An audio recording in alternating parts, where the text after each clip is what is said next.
श्री राधा कृष्ण के चरणारविंदों में कोटि नमन करते हुए मित्रों को, जिज्ञासुओं को, धर्म प्रेमियों को, ज्योतिष विज्ञान प्रेमियों को हर हर महादेव, बम बम भोले नमः शिवाय। मित्रों, ये जो लुका छिपी का जो खेल है संसार में, छुपने छुपाने का, लुकने का और छिपने का, ये मनुष्य जीवन में 16 वर्ष तक का होता है। ये जो लुका छिपी का खेल है, कभी प्रकट हो जाना, कभी छुप जाना, चंचलता होना, दौड़ भागना, हर समय दौड़ना, उछलना कूदना, ये सारा जो खेल है लुका छिपी वाला, ये 16 वर्ष तक का है। मनुष्य योनि में ज्योतिष शास्त्र के आधार पर जो वर्गीकरण किया ज्योतिष के मनीषियों ने, वो कहा कि 1 वर्ष से लेकर के और 16 वर्ष तक की अवस्था का जो प्रतिनिधि होता है वो चंद्र होता है। ये शैशव और बाल्यावस्था कहलाती है, शिशु अवस्था कही जाती है। ऐसा नहीं है कि 1 वर्ष का ही शिशु होता है। इसको शैशव अवस्था, बाल्यावस्था कहा जाता है। और ये चंद्र की, इस पे चंद्र का अधिकार होता है। इस अवस्था का स्वामी जो होता है वो चंद्र होता है। उसके बाद ज्ञान का प्रवेश होता है। 16 वर्ष की अवस्था के पश्चात और ज्ञानोदय होता है। तब तक 16 वर्ष तक तो चंचलता, शास्त्र कहता है कि पालयेत 16 वर्षाणि द्वादशेत ताड़ेत। 12 वर्ष तक ताड़ना चाहिए और 16 वर्ष के बाद ज्ञानोदय हो जाता है, यानी बृहस्पति का समय प्रारंभ हो जाता है। 16 वर्ष की अवस्था से और 22 वर्ष की अवस्था तक वहां पर ज्ञान प्रफुल्लित हो जाता है, प्रकट हो जाता है, उसका एक वृक्ष बन के तैयार हो जाता है ज्ञान का। तो 16 वर्ष की अवस्था से और 22 वर्ष तक की जो अवस्था है वो उच्च शिक्षा की अवस्था है। 16 से 22 वर्ष में उच्च शिक्षा की तरफ अग्रसर होता है, यानी ज्ञान की वृद्धि होती है और ज्ञानेंद्रियां बलवान होने लग जाती हैं, ज्ञानेंद्रियां प्रकट हो जाती हैं, अंकुरित और प्रस्फुटित होने लगती हैं। और 22 वर्ष से लेकर के 25 वर्ष की जो अवस्था है वो सूर्य की अवस्था है। वो सूर्य की अवस्था है जहां पर उस ज्ञान का प्रकाश होने लग जाता है। सूर्य प्रकाश का कारक है ना, तो उस ज्ञान का जो वृक्ष बन गया, अब 22 वर्ष से लेकर के 25 वर्ष की अवस्था तक का जो समय है, इसमें प्रकाशित होने लग जाता है स्त्री या पुरुष जो भी जातक होता है। यहां पर ग्रहों का वर्गीकरण ऋषियों ने इसलिए किया है मित्रों, जिससे कि बिना कुंडली के आधार पर भी आप उसका पता कर सकते हैं। और जब 25 वर्ष के बाद जब ज्ञान में प्रकाश पैदा हो गया, सांसारिकता आने लगी, संसार में छाने लगा, यश और कीर्ति पताका में वृद्धि होने लगी। तो 25 वर्ष से लेकर के और 28 वर्ष तक, 25 वर्ष से लेकर के और 28 वर्ष तक ये शुक्र का समय है। या इसीलिए तो प्रायः जो शादियां होती हैं, आपने देखा होगा कि 25 वर्ष से ऊपर की अवस्था में होती हैं और 30 वर्ष के अंदर होती हैं। यानी 25 से और 28 वर्ष तक की जो अवस्था है ये शुक्र की है। अच्छा, ये जो शुक्र है इससे बढ़िया कोई ग्रह नहीं लगता है। ऐसा कभी कभी प्रतीत होता है कि ये शुक्र संसार की माया है। अगर शुक्र निकाल दिया जाए कुंडली में से, ग्रह सौरमंडल में से, और शुक्र निकाल दिया जाए और शरीर में से शुक्र निकाल दिया जाए, तो क्या हो जाएगा? शरीर मृत हो जाएगा, संसार मर जाएगा, इच्छाएं मर जाएंगी। अच्छा, स्त्री से ही तो संसार है। अगर स्त्री ना हो, स्त्री मित्र रूप में भी होती है, स्त्री मां के रूप में भी होती है, स्त्री पत्नी के भी रूप में होती है और स्त्री बहन के भी रूप में होती है। स्त्री अपरिचिता भी होती है और स्त्री परिचिता भी होती है। स्त्री के इतने रूप हैं, उसकी इतनी प्रतिभाएं हैं, उसके इतने नाम हैं स्त्री के। अच्छा, संसार में स्त्री ना हो तो फिर क्या होगा? खेल खत्म हो गया। संसार में जो सृष्टि हो रही है ये सब सृष्टि खत्म हो गई। और शरीर में से जब शुक्र खत्म हो जाए, अच्छा इसीलिए तो कहा जाता है, अच्छा शुक्र है कि बच तो गई, शुक्र है बच गई। ऊपर वाले की बहुत बड़ी कृपा है। अच्छा, शुक्र सुंदरता है। शुक्र वृद्धा स्त्री नहीं है। यह शुक्र भी बड़ी अवस्थाएं बदलता है। इसके बड़े अनेक रूप हैं शुक्र के।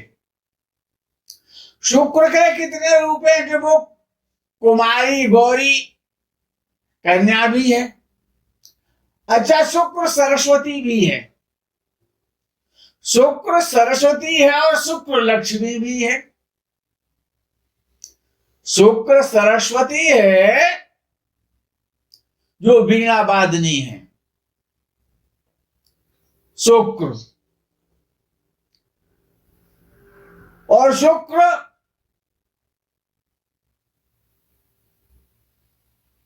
वीणा वादनी भी है और शुक्र भगवती लक्ष्मी भी है। क्यों? शुक्रवार का दिन। अच्छा, संसार में जितनी संपत्ति है, जितना ऐश्वर्य है, वो सभी शुक्र है। अच्छा, जिसका शुक्र अच्छा है तो उसका जीवन अच्छा है, संसार का सुख मिलेगा भोगने के लिए। अच्छा, शुक्र कुंडली में कहां ज्यादा प्रसन्न रहता है? शुक्र किस भाव में सबसे अधिक प्रसन्न होता है? अच्छा, शुक्र को द्वादश भाव में बैठा दो, बहुत खुश है। द्वादश भाव में शुक्र को बैठा दो, उससे ज्यादा उसका चित्त कहीं प्रसन्न रहता ही नहीं। सबसे ज्यादा खुशी उसे द्वादश भाव में बैठने से होती है। अच्छा, और ऐसा कौन सा स्थान है कुंडली में जहां पर शुक्र बहुत खुश रहता है? कि चौथे घर में बिठा दो। चतुर्थ भाव में बिठा दो तो शुक्र बहुत खुश रहता है, बहुत प्रसन्न होता है। भूमि का सुख है, वाहन का सुख है, माँ का सुख है, मातृभूमि का सुख है, शरीर का सुख है, समाज में श्रेष्ठता का सुख है, समाज में यश का सुख है। ये जितने प्रकार के सुख हैं, जब चौथे भाव में जब शुक्र बैठता है तो ये सारे सुख देता है। अच्छा, वही शुक्र अब न तो द्वादश भाव में बैठा है न चतुर्थ भाव में बैठा है, तो ये कहां होना चाहिए? अच्छा, वो कहीं स्थान नहीं मिला तो छठवें भाव में बैठा दो भैया। छठवें भाव में यदि शुक्र बैठ जाएगा कुंडली में, फिर भी अच्छा ही रहेगा, फिर भी वो अच्छा फल देगा, क्यों? उसकी दृष्टि पुनः द्वादश भाव पे चली जाएगी। लगन से द्वादश भाव पर उसकी दृष्टि हो जाएगी तो भोगों की उत्पत्ति कर देता है, भोगों का सृजन कर देता है और भोग भोगने को मिल जाते हैं। अच्छा, संसार में जिसको भोग भोगने को नहीं मिलते वही तो दुखी रहता है, वही तो परेशान रहता है। अच्छा, ये भोग कौन भोगता है? भोग भोगने वाला कौन है? ये तो वो तो शरीर है, शरीर को ही तो सुख और दुख होता है।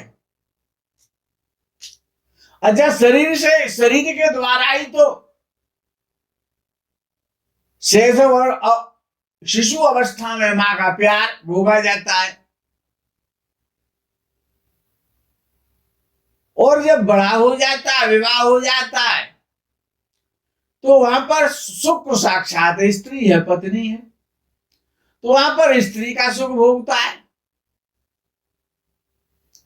और फिर बिना शुक्र के वो जीवन यापन नहीं। अच्छा, जब से पैदा होता है तब से शुक्र उसके साथ रहता है। अच्छा, शुक्र से ही तो उत्पत्ति होती है।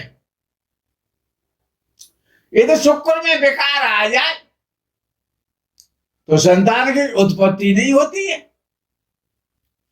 अच्छा, शरीर में जितनी भी शक्ति है, जितनी भी शरीर की सुंदरता है, नेत्रों की सुंदरता है, चेहरे की सुंदरता है, मुख की सुंदरता है, ओठों की सुंदरता है, गालों की सुंदरता है, नेत्रों की सुंदरता है, मस्तक की सुंदरता है, सर्वांग मुख की जो सुंदरता है। अच्छा, शरीर की सुंदरता कहां होती है? चेहरे पर। शरीर की सुंदरता कहां होती है? कि चेहरे पर। तो शुक्र का निवास कहां है? कि चेहरे पर। शुक्र का निवास कहां है? इसीलिए वृषभ राशि मुख की प्रतिनिधि राशि है। वृषभ राशि कि वो शुक्र की राशि है, तो वो वृषभ राशि मुख की राशि है। अच्छा, जब वृषभ राशि पीड़ित होती है या द्वितीय भाव पीड़ित होता है, वृषभ राशि पीड़ित हो या द्वितीय भाव पीड़ित हो या चंद्रमा पीड़ित हो, क्योंकि चंद्र भी तो मुख का कारक है। चंद्र मुख का कारक है। जैसे कि मंगल मसल्सों का कारक है, मसल्स का कारक है और बाजू का कारक है, इसी प्रकार से चंद्र और चेहरे का कारक है। लेकिन बिना शुक्र के चंद्र पास नहीं हो पाता। तो शुक्र तो चेहरा है, शुक्र जैसा होगा वैसा ही उसका चेहरा होगा, क्योंकि सारे शरीर की सुंदरता चेहरे पर होती है। चेहरे को ही तो देखा जाता है। अच्छा, किसी की नई शादी होती है, जब उसकी दुल्हन आती है तो महिलाएं उसका मुख देखने तो जाती हैं,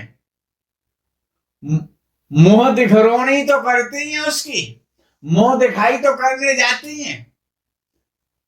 तो शुक्र क्या है? वो चेहरा है।